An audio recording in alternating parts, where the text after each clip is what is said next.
What's up? It's B4Flex, and in this video I'm going to teach you guys how to make your own training plan. Now I'm probably going to take myself out of business, but it's important to help you guys out because personally I think it's very important to be self-sufficient. Of course, convenience is great, you know. A lot of people go to barbers to get their haircut. It's also good to, if there's no barber near you that has a good trim for you, or if you can't afford that's good at cutting hair, or if you can't afford going to a barber, it would be good to know how to cut your own hair, right? In the same way, perhaps you might not be able to afford training plan from someone else. Perhaps you have a goal that my training plans don't appeal to, or that someone else's training plans don't appeal to, right? Because mine are kind of just about building muscle. I'm not out here helping you to become a world star football athlete, right? Or a, you know, NBA level basketball player, you know? No one knows you more than you know yourself. Have you ever had it, like, you wanted to get trimmed, right? You go to, you know, the barber, you're like, oh, I want this kind of fade, I want a mid fade,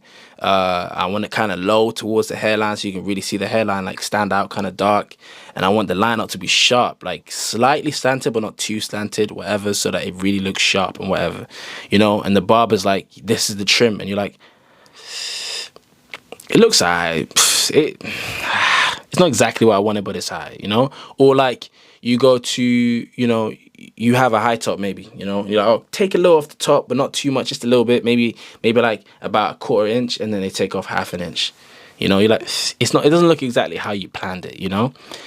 Only you know exactly what you want. In the same way with even working out, only you know your body the best, right? No one knows your body more than you. To a degree, some people probably will know your body more than you, like doctors, but I mean, they don't know how you feel or all your goals or whatever, right? You know you better than anyone else knows you, okay? So making your own training plan is good because you can appeal to your goals, okay? So of course, by all means, buy training plans. Like I sell training plans. Calisthenics, Cali Starter, gravity chamber, and also weight chamber for those of you who just want to lift weights. I got a new one coming out. It's basically based off Backy. That's my proudest training plan yet. But in general, if you do not know how to make a training plan, this is how you make a training plan, okay? So there are 6 points, 6 tips with 2 extras, right, that you guys need to make your own training plans, all right? So tip number 1, identify the goal. What's your goal? Are you training for muscle?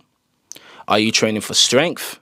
What muscle group do you want to grow? What muscle group do you want to get strong? Are you a powerlifter? Are you training for a sport? Are you training for a skill? You know, what are you training for? Identify your goals. All right, that's tip number 1. Tip number 2, identify the exercises. So let's say you're trying to be a good boxer. Make sure you know exactly what to do, what to repetitively do, right? Because the only way to get mastery is by repetitions. Let's say you wanna play football, or you want to sprint. You need to know exactly what exercises to do. You know, how long should I run if I'm a 100-meter sprinter and a 200-meter sprinter?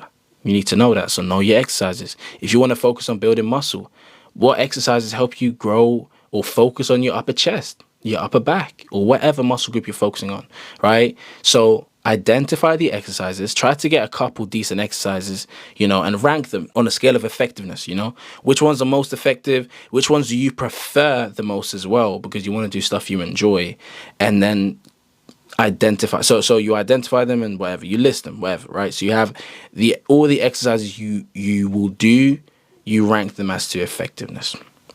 You don't necessarily have to rank them, I just personally do.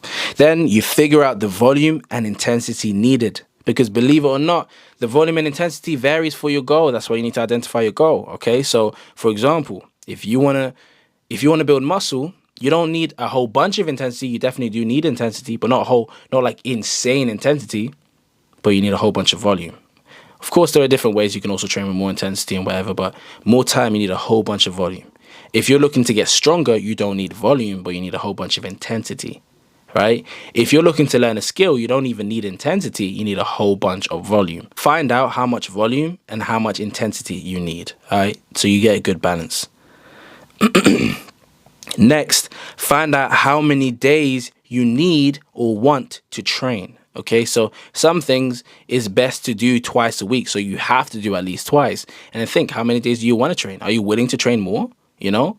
Think about stuff like that. If you're trying to build muscle 2 to 3 times a week, stimulating each muscle group is optimal. Okay, so think, okay, I need at least 2 to 3 times to stimulate each muscle group, right? And there you're like, okay, cool, now I know what days I can now think of what split to do. If I have 3 days, I probably should do full body, right? Maybe if I really want, I can do upper, lower, upper if I don't really care about legs, but stuff like that. Okay, so you figure out how many workouts you want. So maybe if you're working out 6 days a week, you might do push, pull, push, pull, push, pull, and do legs in each day, or legs every other day, like I've done in the past. Stuff like that, right? Or maybe upper, lower, upper, lower, upper, lower. Just identify the days you're going to be working out. Then think of how long you want your workouts to be, right? Or how long they need to be to some degree, but how long do you want them to be? So do you want a short workout? Because then you might need to focus on more intense exercises, right? Because you can't get all the volume in. You might need to think about the rest needed, okay? So, the rest between sets, that's kind of more on intensity, but you know what I mean? But yeah, focus on how much time you need. So let's say each workout needs to be, let's say you're able to work out 6 days a week, but you only have, and initially you thought to do push, pull, legs, push, pull, legs. And then you realize you only have 30 minutes free to work out. Rather than doing push, pull, legs, how about you just do push? How about you just do upper body with supersets, and then do lower body with supersets, Then do upper body supersets, lower body supersets, because you're only training 30 minutes each day.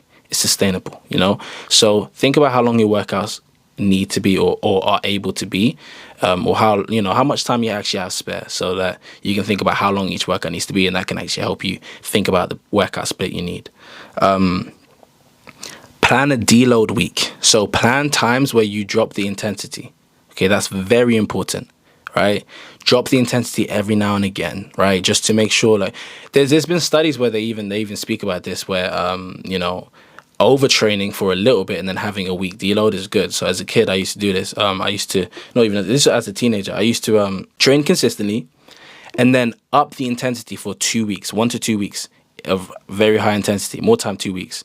And then I take a week off completely and then start training again, stuff like that. So add in a deload week here and there. It doesn't have to be complete rest. It can be just less intensity, right? Just so your body can continue to cope with all the stress you're putting onto it.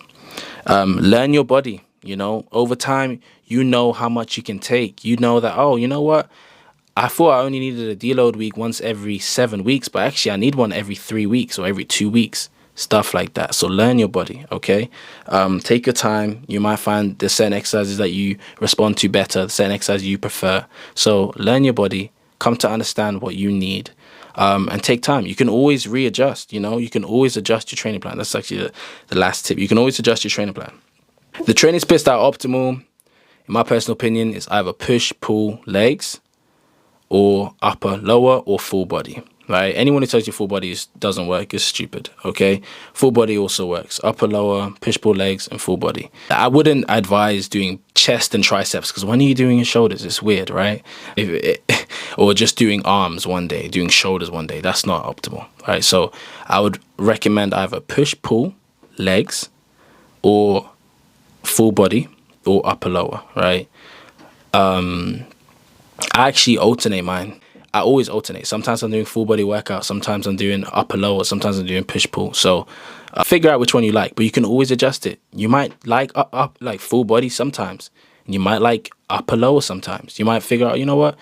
I prefer this for now, change it, but that's how you make your own training plan. So I'm going to go through this again. Identify the goal, identify the exercises, figure out the volume and intensity that you need. Think of how many days you want to train. Think of how long you need to train, how many hours you're able to spend in the gym, and plan a deload week. And along with that, remember, you need to learn your body and adjust your training program if needed. I hope this helps you guys. It's B for Flex, and I'm out. B for Flex.